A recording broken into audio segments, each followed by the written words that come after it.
This is what I do. I've been doing basically this stuff for 22 years. In 1999, my son Alec was an 8th grader who could dunk and said, "Dad, I'm not going to run track." I said, "Alec, we won like the state championship last year. I mean, like, you're living with a track and field legend and you're not going to run track?" He goes, "No, track sucks." So anyway, I've tried to make track unsuck for kids. And I think that's a pretty cool thing. And I told him that you don't have to run anymore. We're going to eliminate running. I used to joke that my track teams used to come out before I changed and say, "Do we have to run today?" I go, "Hell yeah, you're going to run today. This is track." But that was the type of attitude that was coming out to meet me every day. And then you have to be a mean guy to get them going because they don't want to do it. So we got rid of running and we started sprinting and jumping. We undertrained the shit out of them. Just undertrain them. And I said, because we're going to attract every great athlete, guys that look like this, every great athlete's going to want to run track for me, and we're going to kill teams because nobody else can get their best athletes out. That happened. We won the 4x1 the next 4 years, state 4x1. In 22 years, my 4x1 is average 42.58, 42.58 in 22 years. That's at 3 schools, small school, medium school, big school, 2 different states, 22 years. There's some schools that do not have their school record better than 42.58. And that's what we've averaged for 22 years. But here's the biggest thing about the Feed the Cats approach is that my average kids improved more than my best kids. There's more room for improvement. Slow guys will improve more. And then we started recording everything and it just went crazy.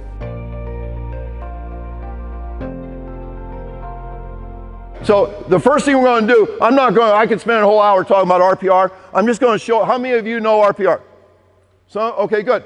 The biggest question is how do you implement it? This is how I implement it. Now, just to get a little buy-in, let me test your strength. Just go out like this. Resist when I push down, okay? Resist. Strong kid. Now I want to do 5 quick squats, just down and back.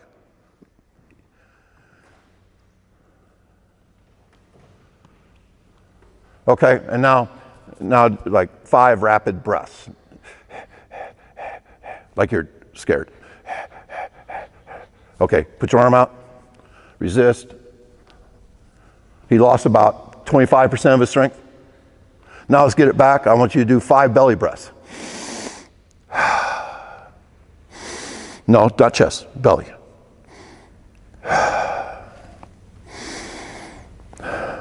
Okay, strength again. Resist. He's back. So he has the same muscles, but he lost some strength. He actually had more strength than typically. Typically people are like, they turn into, they have no strength. So if the mind can do these weird things where sometimes our muscles are good and sometimes they're not, if we can do anything at all to get ready, this is what we do. So the first thing we're going to do is belly breathe. You didn't do a very good job with that. So we're going to go in through our nose, out through our mouth. Make a noise when you blow out. Some kids can't belly breathe. Just belly breathing alone will change you. Declutter your brain. More oxygen in your tissues. But now we're going to torture our bottom rib. We're just going to rub it real hard, the bottom rib. Not like that, I mean hard. Yeah, you should be grimacing. I say, give me 90 seconds of your time. 90 seconds. I lie because it's more like 3 minutes. But we're going to take 90 seconds to change ourselves. And then we go sternum, push hard, push hard, push hard. Now we're going to belly breathe again and make a noise when you breathe out. I do it right along with them. And I'm watching them like, give me your eyes. And I usually, I have to turn into a madman once in a while and kick somebody out of practice. Because if we're doing this stuff, you're not going to mess around on me. I mean, we're going to do it right. And I tell them I'm just going to go crazy on you. Don't do that to me. Now, if we were watching, if I was showing that, you would see that their belly is expanding maybe an inch or two. And if we would have tested flexibility before and after that, their flexibility is much better right now. It's weird stuff. I know, it's all voodoo. Okay, the next thing we're going to do is the psoas. The psoas is the muscle that goes from your back to your femur and initiates this. In about 60% of all athletes, it's totally turned off. And if it is, you will still go like this, but you'll do it without the psoas. And what could possibly happen? Injuries. You're not very efficient. So it's a weird spot. You go 2 inches, or belly button 2 inches over, 2 inches down. And you're going to go deep towards your belly button. I mean, and make big circles. No, I can't talk as I'm doing it. Notice I'm pushing my wrist in.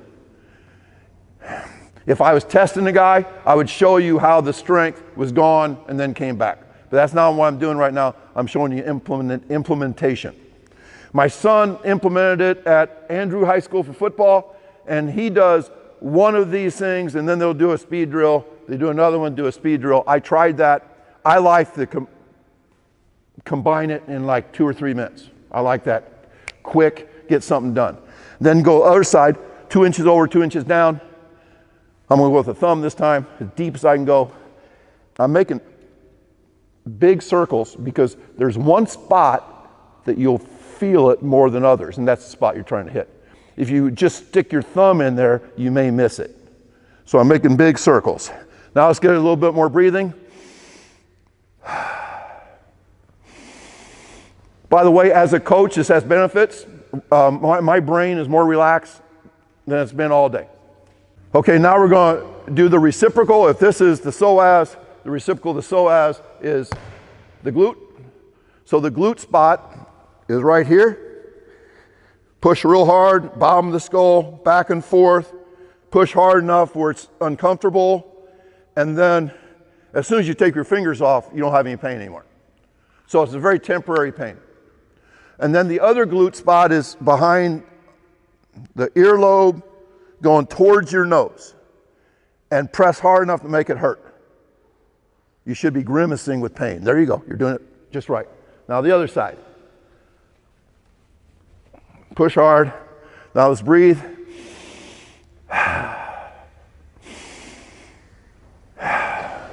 At this point, we have done all of zone 1 stuff. And you can quit there. We usually do 2 other things. But you have changed your team.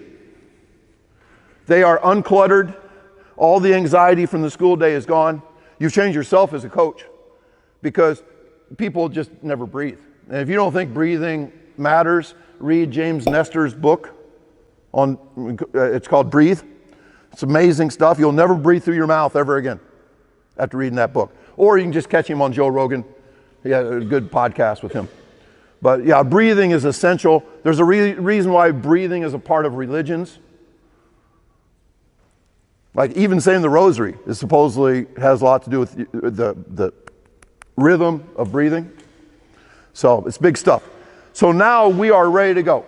We've gone through RPR. One of the greatest things about RPR, well, fewer injuries, much higher performance.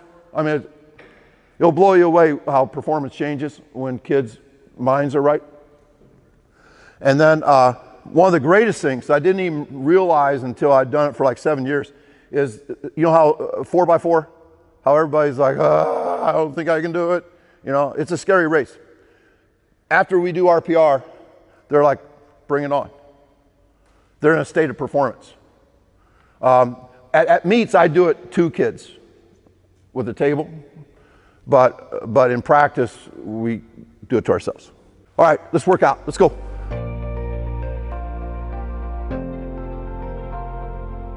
What I'm going to do is I'm going to show you a speed day, and I'm going to show you, as soon as we're done with what we do in the speed day, I'm going to show you some X Factor stuff.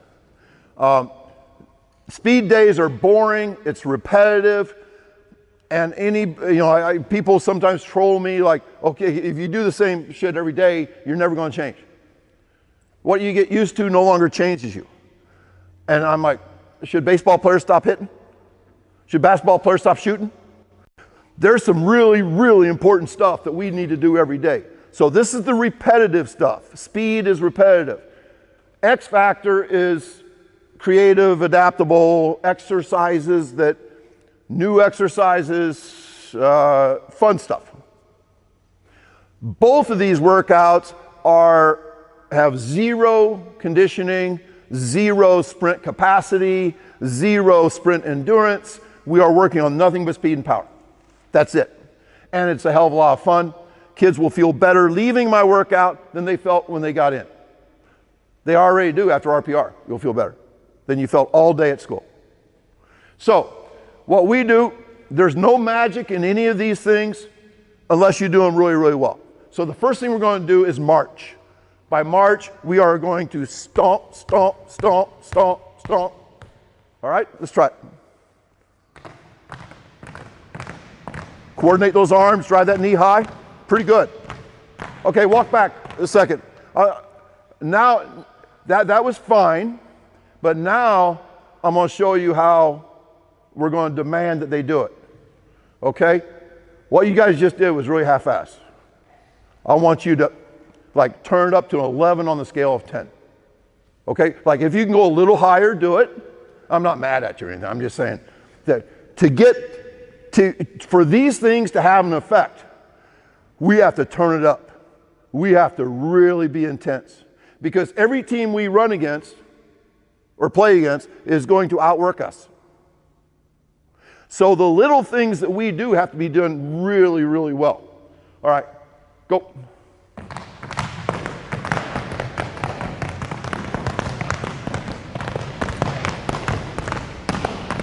Very good. Okay, let's walk back. Now, usually we would just come back the other way. People always want to know sets and reps. And what I say is, we do one of everything probably. Recovery, as long as we need. I can look at athletes and see if they're ready to go again. But we do recover. We're not trying to get tired. Tired's the enemy, not the goal. We just did 2 of those because I wasn't happy with the first one. But if I'm happy with something, we'll just do 1. Now let's go. Usually we start with arms with a new group. So let's work on arms a little bit. We want to come hands to the face, hands past the hips. One of the biggest problems with arms is that really bad runners keep their arms bent. Somebody told them to do that one time, and you don't. It elongates as you go back, and it's this elbow to the sky, hand past the hip, that stretches this muscle right here. And guess what happens when you stretch it? Effortlessly snaps back. So here, elbow to the sky, snap it back. So let's try that once. Elbow to the sky behind you. Big and strong in the arms. You're good. Okay, now let's go. Everybody does this, but I've gone to 2 different versions of high knees. One playing with frequency, one playing with range of motion. So I call these super high knees.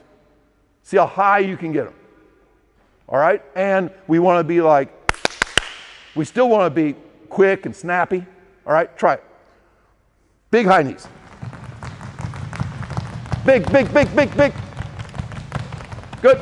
Walk back. How long do we go? I don't know. Enough.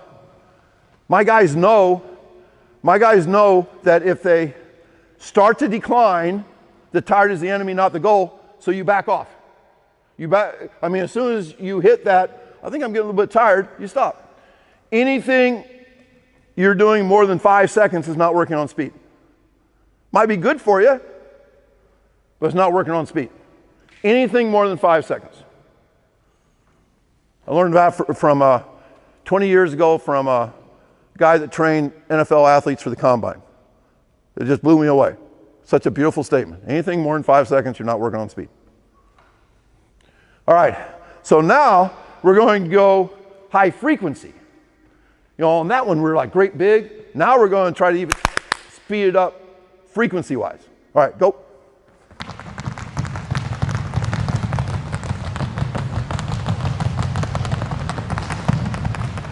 Okay, guys. I was waiting to see if you'd quit. Quit, man. You guys are all starting to slow down. No, you guys are doing great. By the way, this is how we warm up for a track meet. We don't warm up as a team. Our guys do this 30, 40 minutes before they run. And after they run one race, it doesn't take the whole thing.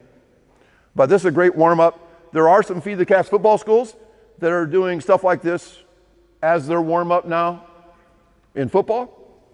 It's a whole different idea than to do 40 minutes of warm-ups and get tired before you start playing football. Getting tired in warm-ups might be one of the dumbest things I've ever heard in my life. Getting tired. There's actually a great coach at Augustana College in Illinois that believed that his guys should play football fatigued in practice. But once again, you know, like if you have the best players, you're going to win no matter what your ideas are. Plus, he is charismatic as hell and a great coach. So you can make all kinds of mistakes and still win. I think getting tired in warm-ups is a bad mistake, though. All right, the next thing we're going to do is skip. The problem with skippers are that they want to skip like with their foot underneath their butt like that. We want to skip with our knee up, foot out in front. Does that make sense? We want to look like a sprinter when we do this. So we still want that rhythm, though. This is the rhythm. All right, let's skip. Good ones.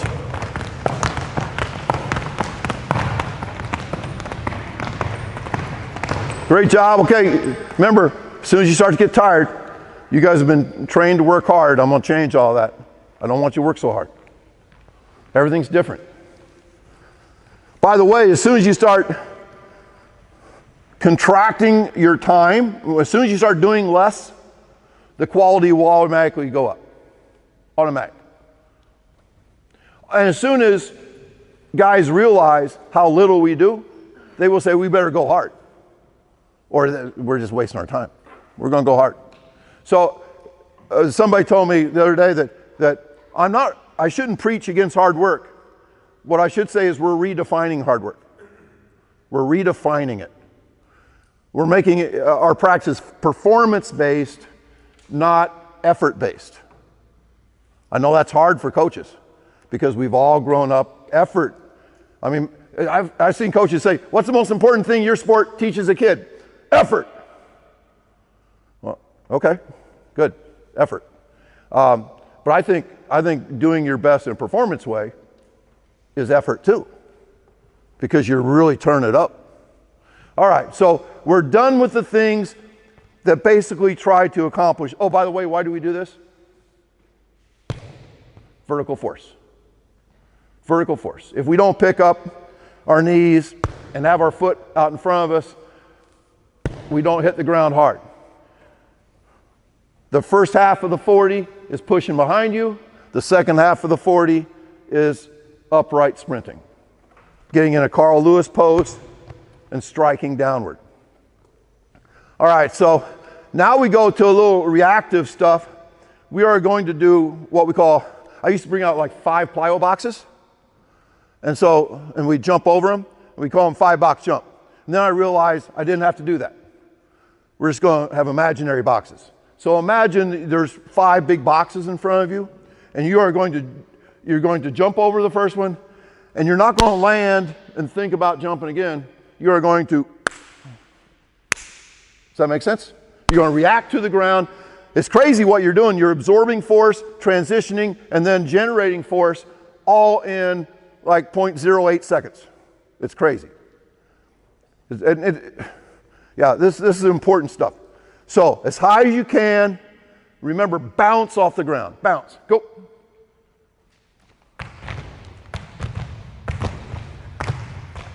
Get off the ground a little quicker. Good. Come on back. Now, I'm always asking weight room guys, show me one thing in the weight room, one thing that directly translates to speed. They go, everything we do in the weight room translates to speed. Strength, force. No way, no, show me one thing that you do in the weight room that fast guys do really well and the slow guys suck at. Never had an answer. Not a single answer. Once in a while somebody will say, cleans, we move that bar fast. I go, well, that fat guy over in the corner is not very fast, and he's good at cleans. So, now, the reason I bring that up, I can watch guys do that. Like sometimes I get a new freshman come out or something, and they're jumping like this high and bouncing off the ground. I haven't even timed him one time. You're going to be a star someday. I can pick the 4 best guys at doing that are on my 4x1. Now, not automatically. I mean, I got times on them. They're fast. But I'm just saying that, that this is something that nothing in the weight room can compare to. So what does that tell me? If fast guys are good at this and slow guys aren't as good, our goal should be getting these guys even better at it and getting the slow guys better at it. Let's get good at things that fast guys are good at. And that's one of them. The next one is a bound. A lot of people can't do these very well. The cues are lead with the knee, not the foot. People that are bad bounders or just take long steps. It's not a long step. You want hang time in the air. Big and strong. You guys know how to bound? Let's see you bound. Go.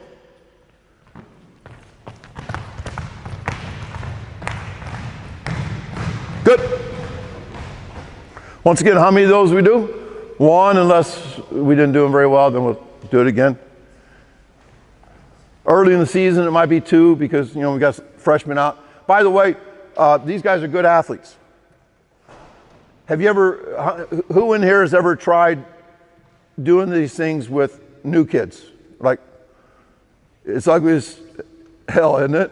I mean, like, even with good athletes that have not been trained, you'll wonder if you took the wrong job or something. So don't expect good stuff. And by the way, if you see something that I post on Twitter, am I showing you my worst guy?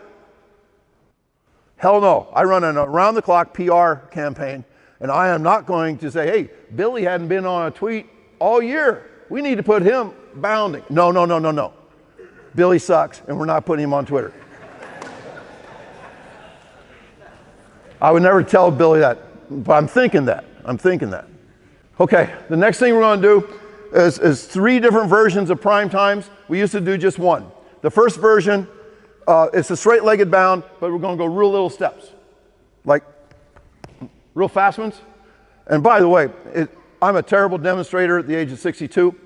One of the greatest things you could ever do is start every drill with your best guy showing. I was told to read the book Inside Tennis. I'm not a tennis player, but I read it. And one of the things they talk about is how much we imitate. That one of the best things you can do for a hitter in baseball is let him watch a great hitter in the batting cage. One of the best things you do for a high school basketball player, take him to a good basketball game or a great practice. Let him see excellence. We naturally imitate whatever's around us. If there's nothing but shit around us, you know what happens, right? That's why we only go to good meets. We don't go to bad meets.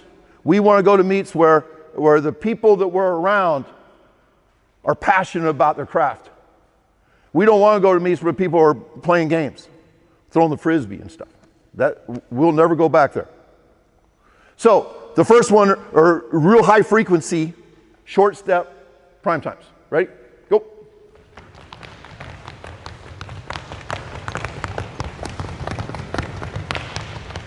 Hey, they're learning that you went just the right amount. By the way, when I say we don't do anything aerobically, people will argue with me. There's an aerobic component to this. Sure there is. Are they getting in shape? Yeah, it's a weird type of shape, but they're getting some benefit. When I say we don't do anything aerobic, all I mean is there's no aerobic focus stuff. We're not like, hey, we're going on a 10-mile run today because it's going to be highly aerobic. No, we don't do that. Okay, so now we're going to go big ones.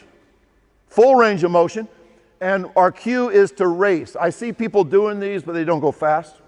So we want to go like as fast as we can. Nothing behind us, everything in front. Go.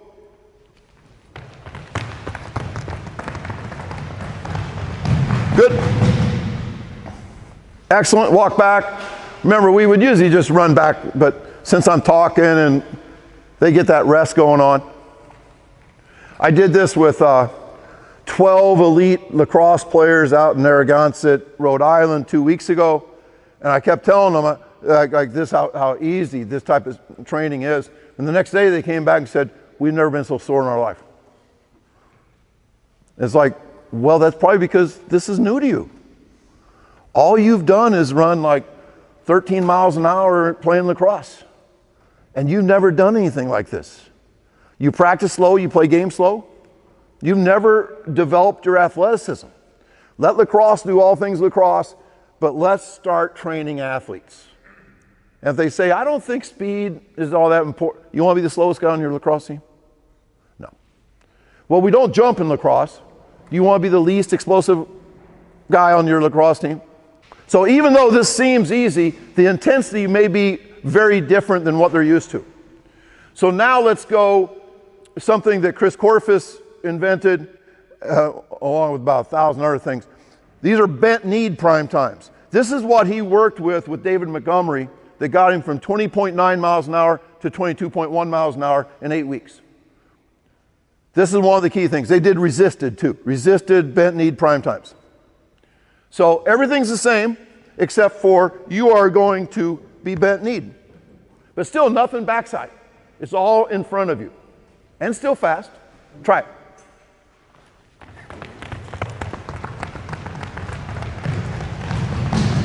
If you think about it, that looks a lot like a fast march.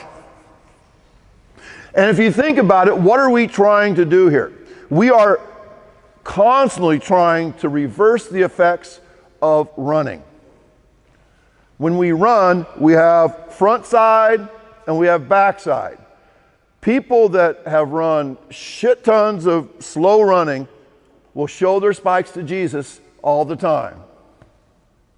And changing that habit is not simply saying, stop showing your spikes to Jesus. So we constantly are trying to create strong neural pathways to hardwire the movements and the shapes that we try to get in as a sprinter.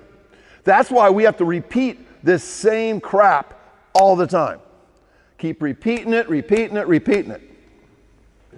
By the way, as I said earlier, there's no magic in any of these drills. There's magic in the intensity, though.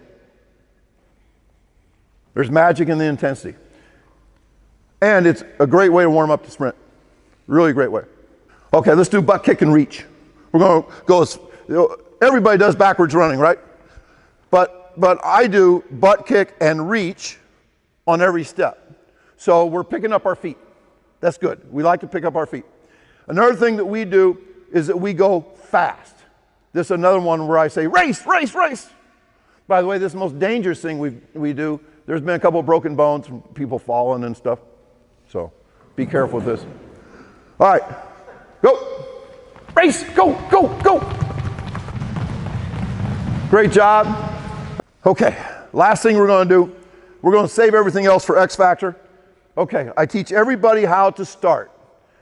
I say left foot forward up to the line, left hand high, eyes down. And it's cool to watch, you know, like the slowest guy on the team, they can still do this. So I have an upper body cue, and that's split and rip. So I'm like this. So a split is this, split in the hands, and the rip is the next step. Split and rip upper body. Lower body, it's push, push, push. I say push, push, push every day. Push, push, push. Try to make it like a race to here. What we always say is get to top speed, but we don't have enough room here. And I always say, we got to sprint before we sprint. It's one of my little things. Sprint before we sprint. If you haven't spiked up and did a high-speed handoff before the 4x1, you're not ready for the 4x1. Marcellus Moore, his sophomore year, nicest kid ever. I acted mean to him. I said, Marcellus, this year, you're not using the 4x1 as your warm-up for the 100. And he laughed, said, okay, coach. He knew what I was talking about. He really did. He realized that he could cruise a good 4x1 leg, and then that would really warm you up for the 100. It used to be that the prelims would warm you up for the 100, but we don't have prelims anymore.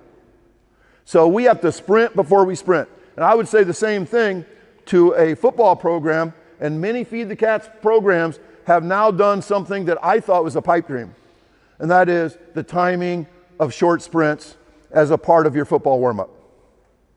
A couple times a week. Recording everything, celebrating the kids that get faster, keeping things like 65% of our guys got faster during a 12-week season. I didn't think that would ever happen because every football coach would realize they're slower at the end of the year and they don't want to see the truth. But it's actually happening now to the new breed of sprint-based football coaches where they're actually timing. So, you ready to go? On you. Good. Watch out, watch out. It's pretty slick down there. Now, you got to grow where you're planted. Obviously, we are not going, this is when I would say spike up. And that takes cats about 13 minutes. Okay? They're in no hurry. So when I say spike up, obviously they wouldn't be spiking up in here, but you got to grow where you're planted. I can do a speed workout. We just did all that. That's good.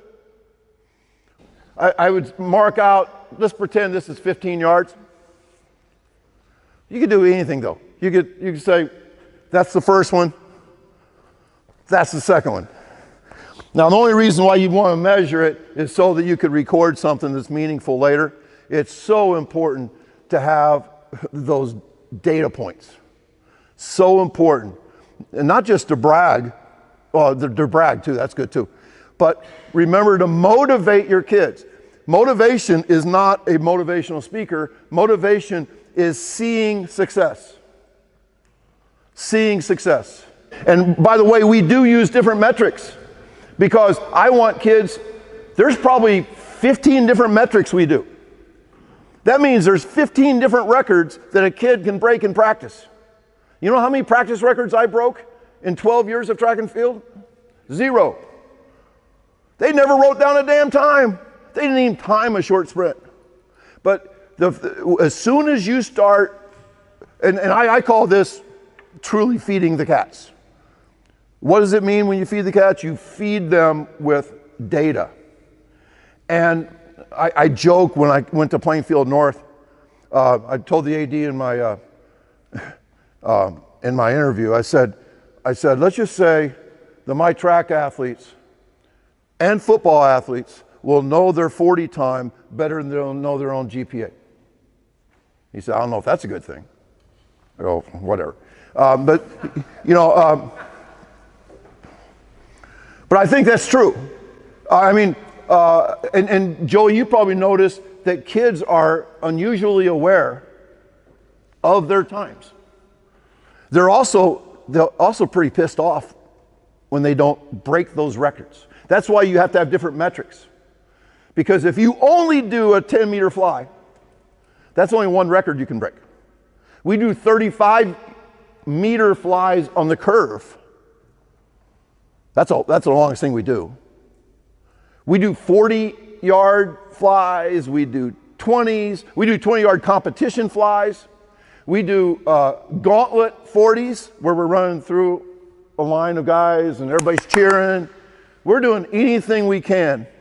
By the way, the gauntlet improves performance much better than the competition.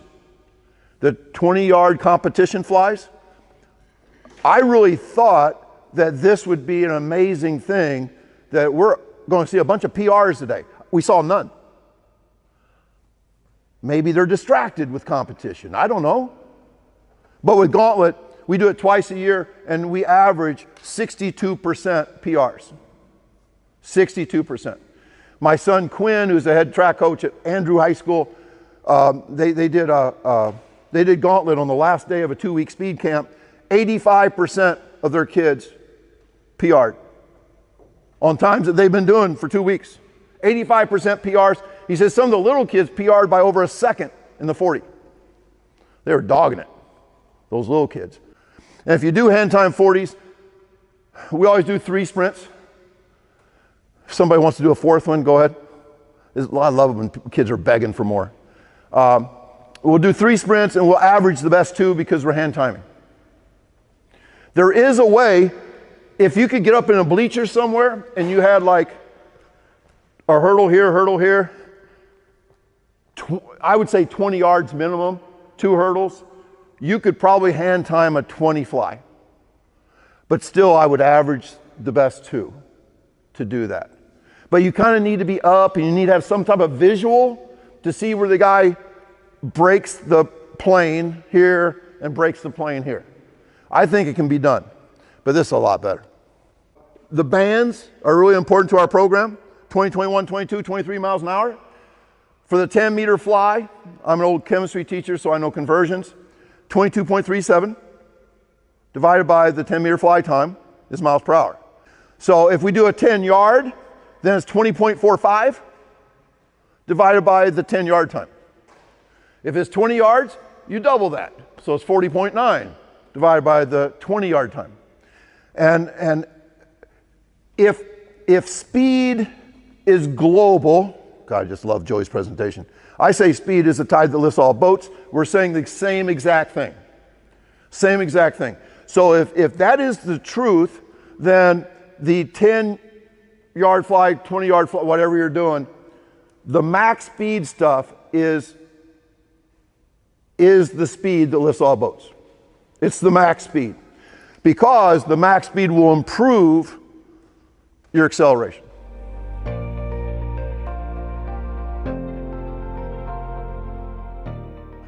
Now, so I get labeled as a max speed only guy. All he does is max speed, max speed. Stuart McMillan, he'll say, if all you had to do is run really fast, then coaches wouldn't be very important. I'm like, whatever. We do more than just run fast. Matter of fact, this workout that you just saw here, if we would have videoed all of it, including the runs, and put it together on an iMovie, just the action, not the standing around, not the, me talking. I did that one time. Hour-long workout, one guy, 82 seconds. Think about that. 82 seconds of work. How many seconds at top speed? Well, he ran 3 sprints, so probably 2 seconds of each sprint was at top speed. So 6 seconds at top speed. So 82 seconds, only 6 at max speed. So we're not all max speed. Oh, by the way, what was the most important part of our workout? Those 6 seconds. I know it blows your mind, but if we can make our CNS just light up, that's a really good thing. Okay, so now I'm going to take you through some X Factor stuff. A couple of the things, let's do booms. Booms are when you're like this to start. And so you go boom, boom, boom, and then pause and fight the wobble, and then boom, boom, boom. Have you done this before? Okay. Boom, boom, booms. Go forward with it though. Go forward with it. Good. Stay tall. Stay tall. Good. Sometimes we call these switches. You can go boom, booms. Let's see if you can do that. One leg up, just boom, booms. Go.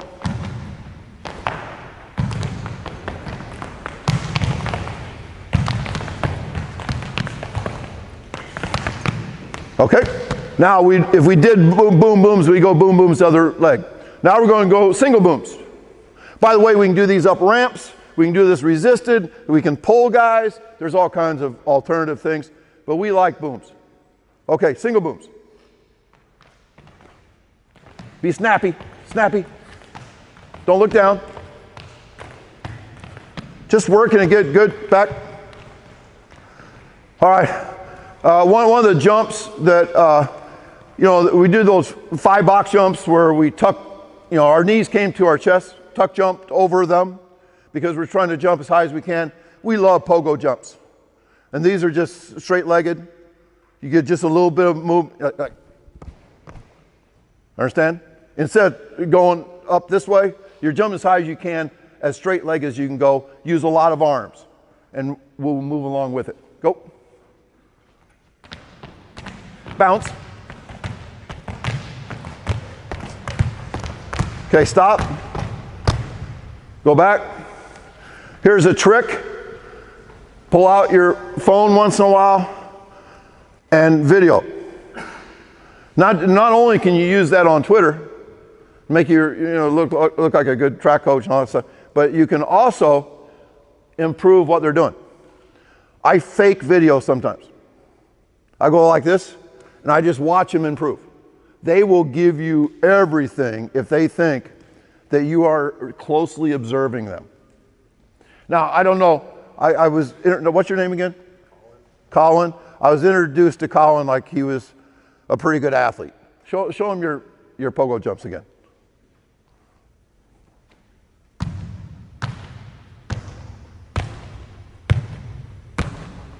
Are you fast? I'd say so. He said, I'd say so. What did you run at the combine the other day? Or the camp? 4.45. Does that surprise you? No. He's got bounce. Now, these three all have good bounce, but it's not as good as him.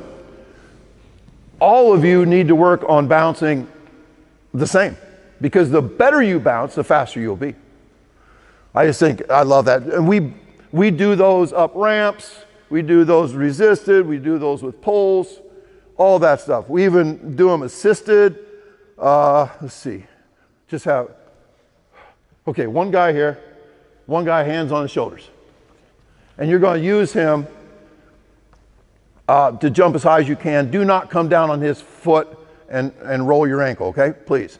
Walk forward and start going as high as you can go.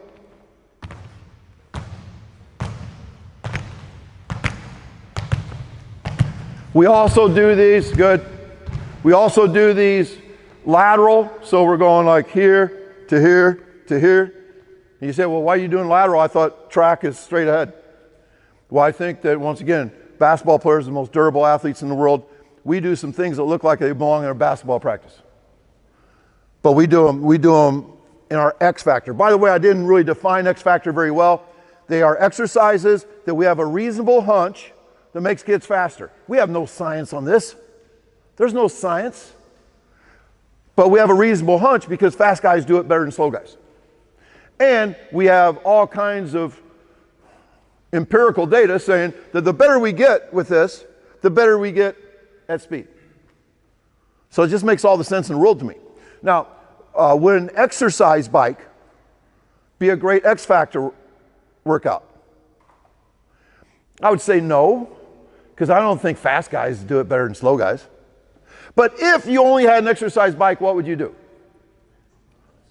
Spin it, right? As fast as you can go. For how long? My guys always say 5 seconds. You might be able to go 10, 15, I don't know. But as soon as you start saying, oh, I think I'm getting a little bit tired, okay, quit. As soon as you start to get, because tired is the enemy, not the goal. I have 7 wickets set up at 6 feet. These guys are good athletes, so they will not have trouble. I would say girls probably need 5.5. We always get a full run in with the wickets. This is not a full run in. By a full run in, what does that mean? It's just like a fly. People are always asking, what is your run in for a fly? It's like, are you kidding? It's enough. You just have enough of a run in so that you're top speed. We're not timing submaxes. We're timing top speed. So same thing here. Usually it's about 20 yards, 20 meters. For me, it's about 5. It doesn't take me nearly as long to get to top speed anymore. I'm there real quick. Now, Usain Bolt might have to back up twice as far. Okay, so the first one, we are going to lead with our knee, try to step in the middle of it. You're going to have to sprint. You're going to get over it because you're sprinting, not because you're reaching. Does that make sense? We want to be big in the front. We want to be short in the back. When that toe off comes, the great sprinters come right to there. The bad ones are backside. This is, I think, maybe the best thing you can do to work on backside. I'll talk more about that in a minute. Okay, full speed. All front side, all front side. They're good athletes, Brady. They're really good. I like them. Let's walk back. Yeah, there's not a state championship, Rick, next year. These guys, state championship? Why not? They're really good. So now this is interesting. On our wickets, we try to separate the lower body, upper body. We believe that many times in a football game, you're running a route or something, and you're turning, but you still want to be fast lower body. If you're playing lacrosse, you might have the stick over here, looking over here. Oh, by the way, if your brain does not trust its vision, you will slow down.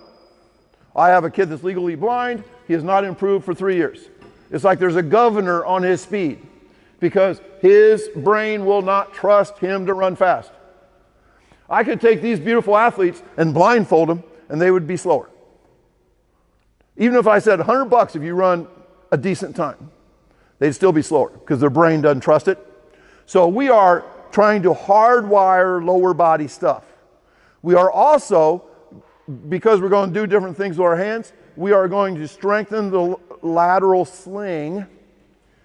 By the way, sprinting is the best core exercise in the world. It's the best strength exercise in the world. It's the best plyometric in the world. All of those things, best in the world. So the first one we're going to do is probably the best one. We're going to go hands up. You could hold something up. You could go water bag. You could go crowbar, it weighs 10 pounds.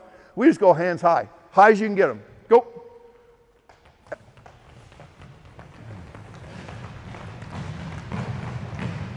Get tall, get tall.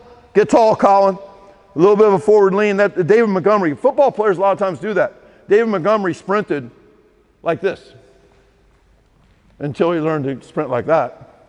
If you sprint like this, you can't get your knees up very high. But as a football player, you're always kind of taught to run downhill and have your pads low and stuff. So that's what he picked up. They did a really good job. I didn't say this, they just knew it. They accelerated normal and stuck their hands up last second. That you have to, or you'll never get to a speed that you need to be. So on this one, we will go hugs. Sprint in.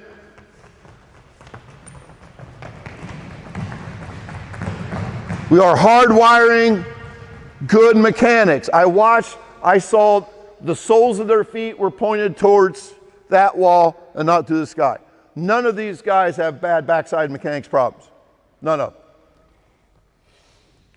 By the way, we do speed workouts. If we were only working out 3 times a week, we would do a speed workout and do X factor at the end. If we're working out every day, we do speed, X, speed, X. And the alternative to an X factor workout is a day off. And we don't do tempo.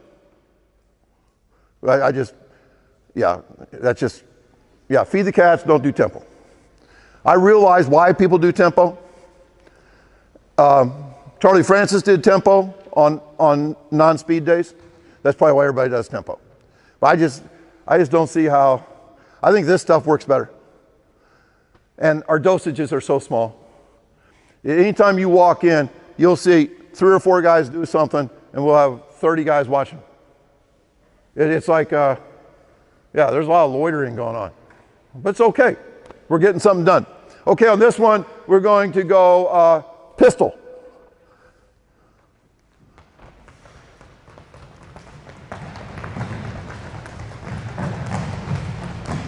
Good, come back.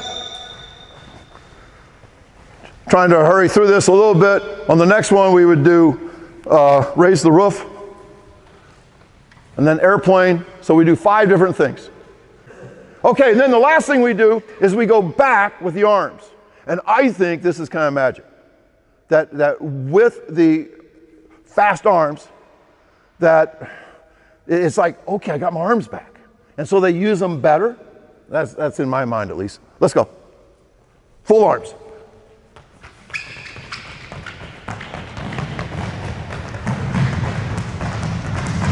Remember, you did not see the 3 sprints they ran. Those 3 sprints could be 340s, it could be 2 10s and 140, it could be 340s, timing the 10 inside of it, so we get 6 metrics out of 3 races. You say, do you ever do more? No, not really. Oh, by the way, if somebody comes in tired, dragging, I'll say, how come you're dragging? Didn't get much sleep last night. Go on home. No, coach, I'm good. Go on home. You're not going to get any good out of this if your nervous system is depressed.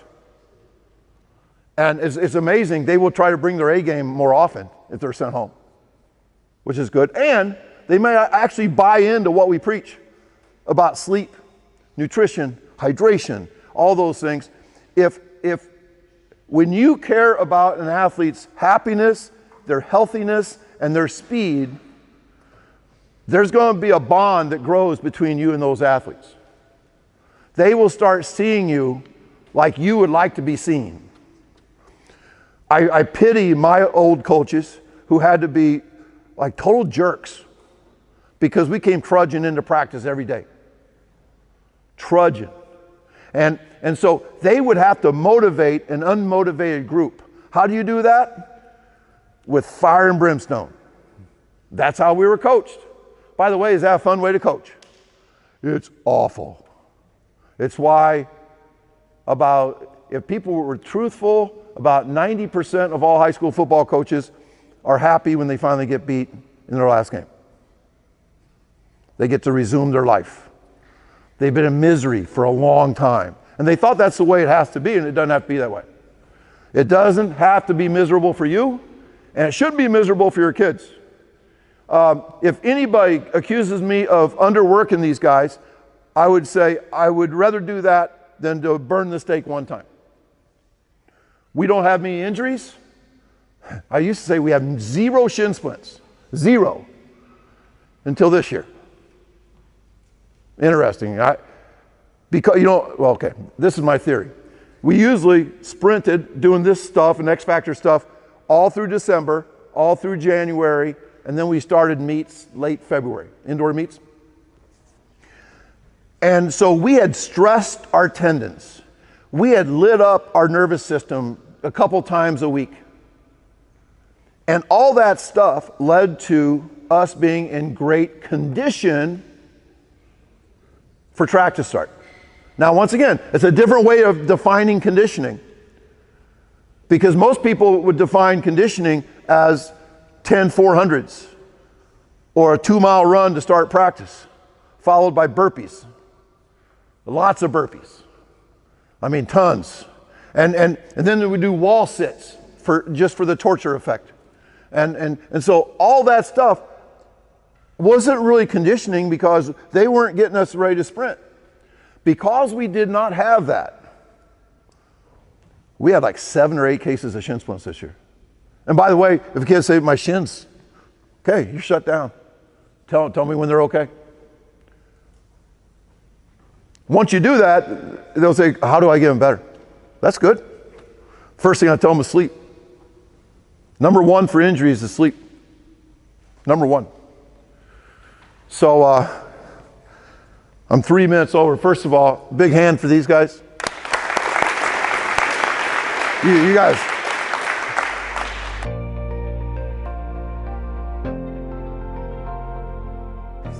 Yeah. Sometimes I'll say, where are you sore? Their butt's sore or something. You're all right. I just don't like bones, feet, knees, ankles. I don't like kids that are depressed, dead-eyed. One of the real hard things, I do a lot of remote coaching now. And the first sit down I have on Zoom or whatever is, tell me what your parameters are. And the kid will say, what do you mean? I said, how many days a week can you train fresh? You'll hear some of the answers. Well, I got football from 6 a.m. to 12 noon, 5 days a week. Okay. Oh, and then we have 7-on-7 on weekends. Okay. You will never speed train, and you will be slower by the end of the summer. You will be slower. So the parameters are really hard. I mean, so along with those lines, is that before you would tell a kid to go home, would you then maybe do a little RPR too with them? Oh, yeah. That'd be a good, like sometimes with RPR, I know I feel better after RPR. And it takes 2 or 3 minutes. I know it looked like it took longer because I was blabbing. Other questions? Yep. 20-yard competition flies. Do you pair kids up yourself? No, they do it on their own. Go pick. Yep. I will show you one thing I invented 20-some years ago that's kind of fun. It's not a time thing. Come here. We need 3 guys. 3 guys. One guy's out. 3 guys just on this red line facing that way. These are called chasers. Okay, so there you go. Now here's the deal. Nobody says go. No flinching. No flinching. The guy in the middle gets to take off whenever you want. The other 2 guys chasing. This can be any distance. We'll make it to here. We'll make it more of an acceleration because I don't want you to get hurt. So here's the deal. I am not going to call out the winner. Braden's the loser.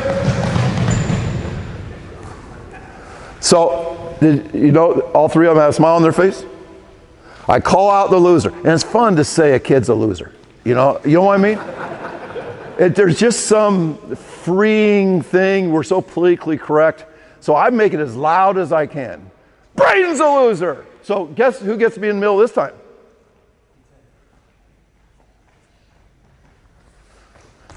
So this is just another trick to make speed joyous and fun.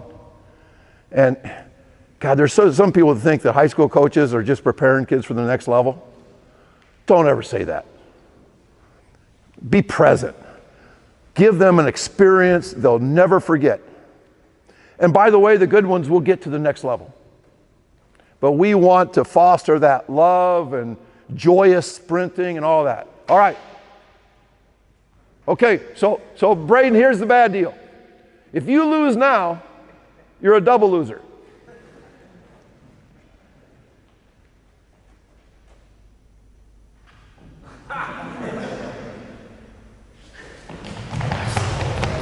Brady's a loser. You can do that any distance you want. You can go long on the first one, move it in. Before you know it, you've done 7 of them or something.